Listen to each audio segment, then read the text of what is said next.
So I think I'm going to make a start time-wise, just so that we're kind of making the most of our time together.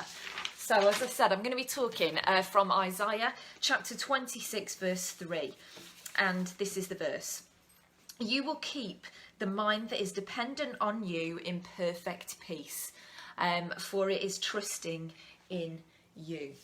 And that's kind of the verse that I'm going to speak around this morning. The fact that when we behold God, when we put our focus on him, he keeps us in perfect peace.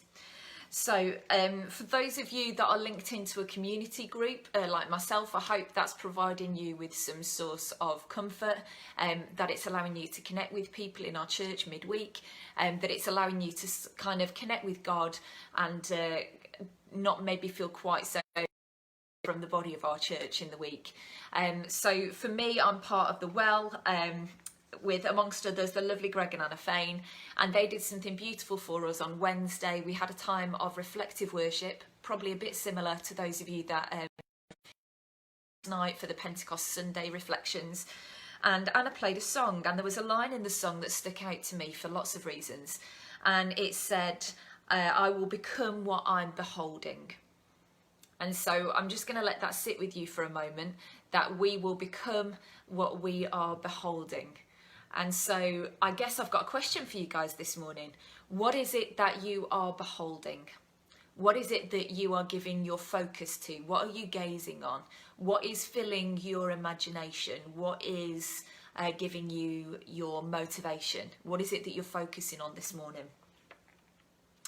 So it's a bit of a challenge, isn't it? In this time where we're still socially distant, in this time where there's not the usual distractions of life, it can be really tricky sometimes, and I think that's normal, isn't it, to struggle to keep our focus on the day-to-day and on sometimes the task in hand.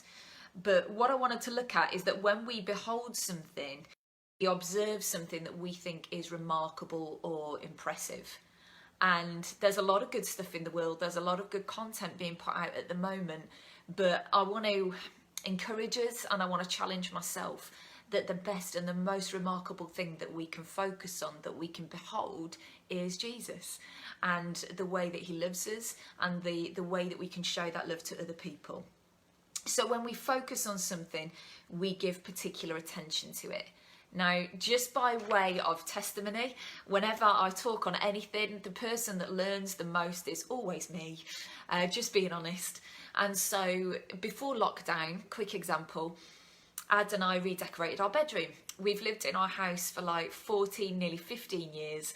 And you know how you start decorating one room and gradually you move around the house. And for us, we'd kind of just not really done a great deal with our bedroom. And so we decided that, you know, we're going to do that now. So we repainted the walls. Some of our furniture was falling to pieces, literally falling to bits. And so we needed to replace stuff. And then lockdown happened, and you can't get tradespeople in and all sorts. So I took it upon myself to find bits to finish our bedroom. So bits of artwork, bits of, you know, a cushion here and there, all the normal stuff that you like to have in perhaps in your bedroom. And I noticed that in the mix of the busyness of life and schooling kids and all sorts of other good stuff that we end up doing, when I had time, I would spend it in the last couple of weeks looking online for stuff for our bedroom or for bits in the house that needed finishing, because this is where I'm spending all my time at the moment. And I kind of realised that I'm giving my attention to the wrong thing. I love it, and there's nothing wrong at all with shopping online, with browsing things, with making our homes nice. That's not what I'm saying. But for me, I was spending my Bible time and I was spending my God time just zoning out to little bits of things that were perhaps not the best. And so I was beholding and giving my focus to things that weren't necessarily feeding me in the best way. And it got me thinking. And so when I was talking to God about this, and when I heard that line in Anna's song, I will become what I'm beholding, it started to make me wonder, what am I beholding? And so Isaiah 26 chapter 3 says, you will keep the mind that is dependent on you in perfect peace because it trusts in you.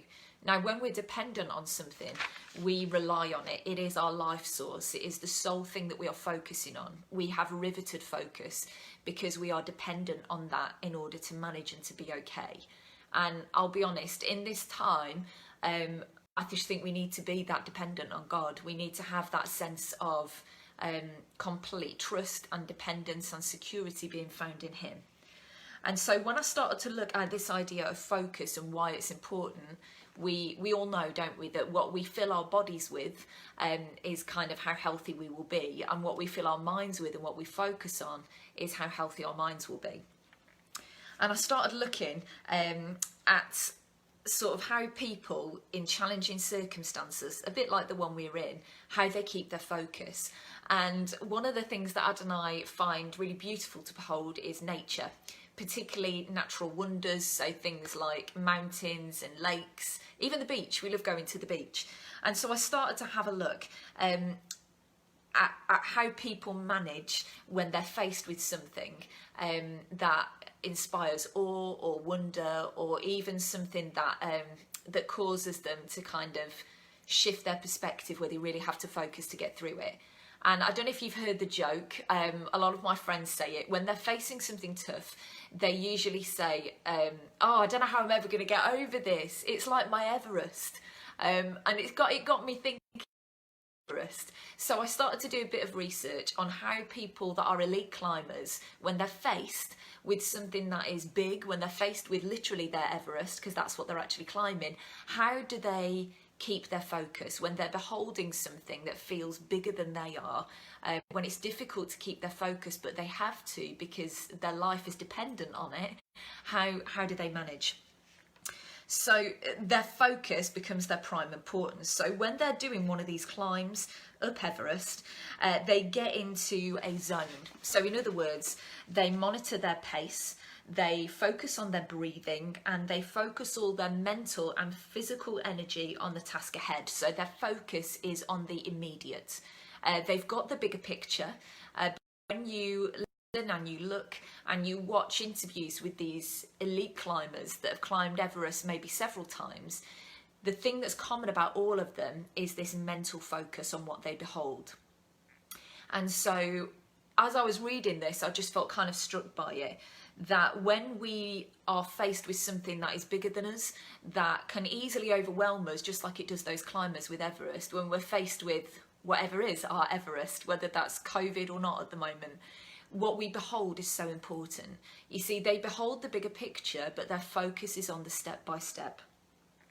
They monitor their pace. They know that they can't do it all at once, and they're reliant on the team around them, just as we're reliant on each other and we're reliant on God. So their focus is really important. They use short. They focus on the task ahead of them, and that they use that to not get overwhelmed. Now, obviously, they have proper preparation and training, and they rely, all of them said, they rely on past experience, and for them that's crucial. So they train to acclimatise to different atmospheres, different pressures. They push themselves physically and mentally so that when they're in that situation, they know how to respond, they trust their instincts, and they're able to achieve their ultimate goal, which is the ascent and then the successful descent of that peak, that one being Everest.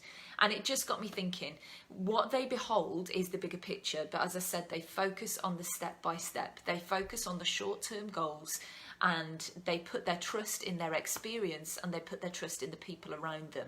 Now, we do that as well, don't we? We rely on our experience of God, we rely on our experience of fellowship and of community with one another, and that's what sustains us when we're not together at the moment. But just like they behold the bigger picture, they work on the step by step. And for us, we've talked a lot in the last couple of weeks about crossing a desert, and we're going to move to talk about the Holy Spirit, and he guides us, doesn't he, step by step, and we work as a team in order to face the thing that might be overwhelming us at the moment.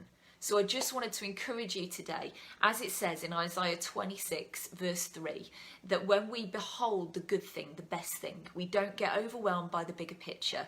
We walk step by step, in step with Jesus, because when our focus is on him, he can guide our steps, and he can bring us, as it says in this verse, peace when we become dependent and we trust in him. So be encouraged today, church. Focus, I guess, on beholding God. Yeah, it's so easy to be distracted by all sorts of other stuff, but like those elite climbers, let's give our focus and our mental energy and rivet on the most important thing. So be blessed today. I will let you say the Lord's Prayer in your own time, but I just wanted to encourage you today that when we keep our focus on God and we behold him in the face of all sorts of other things that we might be facing, we can have that peace that we're all after. Okay, so be blessed this morning, enjoy the rest of your day, and we'll see you soon.